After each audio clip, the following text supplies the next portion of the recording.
ইসলামে সুদের ওপর ঋণ নেয়া হারাম। ১৪০০ বছর আগে যদি বলে থাকেন যে বেয়াজ সুদ নেয়া হারাম, অন্যায়, তার পিছনে এর কি দর্শন ছিল তা আমি জানতে চাইবো স্যার। আসসালামু আলাইকুম ওয়া রাহমাতুল্লাহি ওয়া বারাকাতুহু। সুপ্রিয় দর্শক মণ্ডলী, একজন মানুষ ডক্টর জাকির নায়েককে প্রশ্ন করছেন যে সুদ খাওয়া কেন হারাম।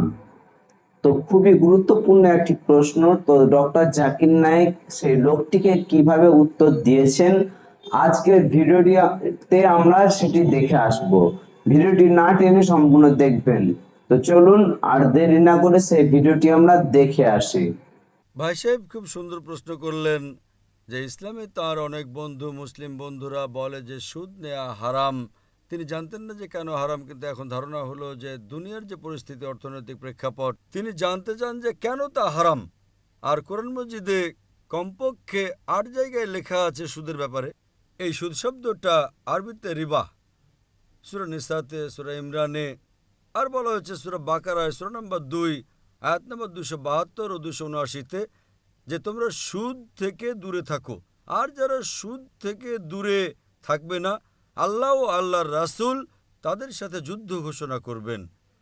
সুদ এত নিকৃষ্ট বিষয়, কবিরা গুনাহ। আর গুনাহে কবিরা ইমাম আযহাবী এটাকে ১১ নম্বরে রেখেছেন, ৭২টি কবিরা গুনার মধ্যে ১১ নম্বরে। ভাই সাহেব প্রশ্ন করলেন যে কেন নিকৃষ্ট। কেননা সুদে ধনী ব্যক্তি আরও ধনী হয়, গরিব আরও গরিব হয়। ধনী ব্যক্তি আরও ধনী হয়, গরিব ব্যক্তি আরও গরিব হয়।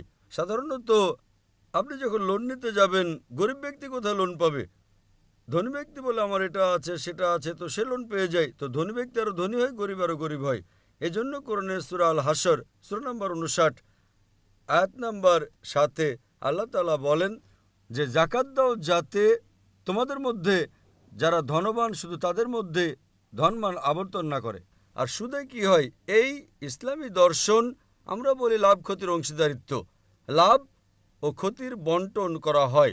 লাভ ক্ষতির বন্টনে গোটা অর্থনীতির উন্নয়ন হয়। আর সুদ, আপনি ব্যাংক থেকে সুদ নেন, লাভ লোকসান যাই হোক না কেন, ৮%, ১০ টাকা, ১২% আপনার দিতেই হবে, ক্ষতি বা লাভ হোক। কিন্তু যদি আপনি দেখেন শেয়ারিংয়ের দায়ভার, যদি ক্ষতি হয় তো আপনি ক্ষতির অংশীদার হবেন, লাভ হলে লাভের অংশীদার হবেন। সুদে কি হয়? উদাহরণস্বরূপ ব্যাংকে, আমি লম্বা লেকচার দিয়েছি এ বিষয়ে, এখন সময় নেই, শুধু কথা বলবো যে সুদে কি হয়। উদাহরণস্বরূপ ব্যাংক এর কাছে ১০০ টাকা আছে, সে ব্যাংক বিকে ১০ টাকা রেখে ৯০ টাকা দেয় ব্যাংক বিকে। ব্যাংক বি তা থেকে ৯ টাকা রেখে অবশিষ্টের ৯০% দেয় ব্যাংক সিকে। ব্যাংক সি ১০% রেখে ৯০% দেয় ডিকে, ডি দেয় ইকে। তো মানুষ বলে মার্কেটে হাজার হাজার টাকা, আসলে কত? ১০০ টাকা। তো আজ বর্তমান গবেষণা বলে মার্কেটে গড়াচ্ছে $৬ ট্রিলিয়ন। আসলে তো কিছুই না, খুবই কম, গড়াচ্ছে $৬ ট্রিলিয়ন। একজন বসে যায় তো সবাই বসতে শুরু করে। লিমন ব্রাদার্স সম্পর্কে কে ভাবতো যে লিমন ব্রাদার্স ভারতের ১ নম্বরে বসে যাবে? তারপর সিটি গ্রুপ, একজন বসলো সবাই বসতে থাকলো, সারা বিশ্বে একের পর এক। তো কেননা এটা তো সমাজের মান উন্নয়ন করে না। ইসলামী অর্থনীতিতে যাচাই বাছাই করা হয় কাকে লোন দেবে কাকে দেবে না, লাভ ক্ষতির অংশীদার হতে হবে। ১৯৮০ সালে ব্যাংক পরিচালিত করত জুয়া খেলাকে, মদের আড্ডাকে, প্রচলিত হয়ে গেল। এ সম্পর্কে যদি আমার আলোচনা শোনেন, interest free economy promulgated by the Quran. সুদ কিভাবে হারাম তার উপর আলোচনা করেছি আমি। যদি তা শোনেন তো আরও বিস্তারিত আমি আলোচনা করেছি কেন লভ্যাংশ হারাম। কিন্তু সংক্ষেপে বলতে চাই, বর্তমানে জাপান, আমেরিকা প্রতিনিধি পাঠায় ইসলামী ব্যাংক সম্পর্কে জানার জন্য।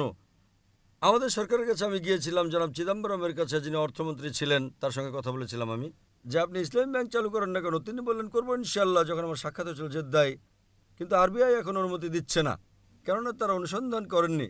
ইংল্যান্ড দিয়েছে, অনেক দেশই দিয়েছে। ইন্ডিয়াও যদি ইসলামী ব্যাংকে যাতে লাভ ক্ষতির অংশ থাকে, যদি তার অনুমতি দেয়, তো ইনশাল্লাহ ইন্ডিয়ার অর্থনীতি অগ্রসর হবে ইনশাল্লাহ। আশা করি উত্তরটা পেয়েছেন।